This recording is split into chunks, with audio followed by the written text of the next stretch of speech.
జగిత్యాల జిల్లా ధర్మపురి పట్టణంలోని శ్రీ లక్ష్మీ నరసింహస్వామి వారికి అనుబంధ దేవాలయమైన శ్రీ రామలింగేశ్వర స్వామివారి దేవస్థానంలో సంకటహర చతుర్థి సందర్భంగా గణపతి ఉపనిషత్తులతో అభిషేకం, హారతి, మంత్ర పుష్పం కార్యక్రమాలు నిర్వహించారు.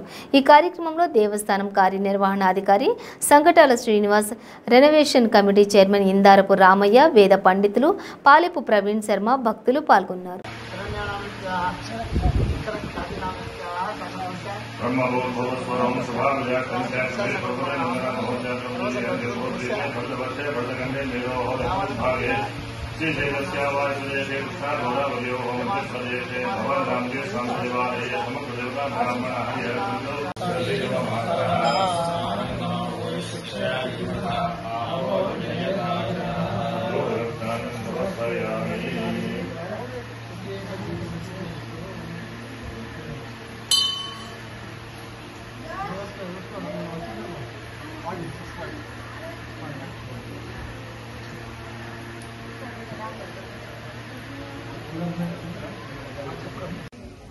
इष्टकनामेत्य मल्लेश रामदेस्य पवनगानामेत्याह समगानामेत्याह कयेश नामस्य साकुर्मानयमानस्य अस्तुर्भूतस्य मंगलदेवे नामस्य लक्ष्मीसौभाग्य आवे श्रीयामा परिपातया जय विघ्नेश्वर नमो नमो जगद्रक्षक नमो।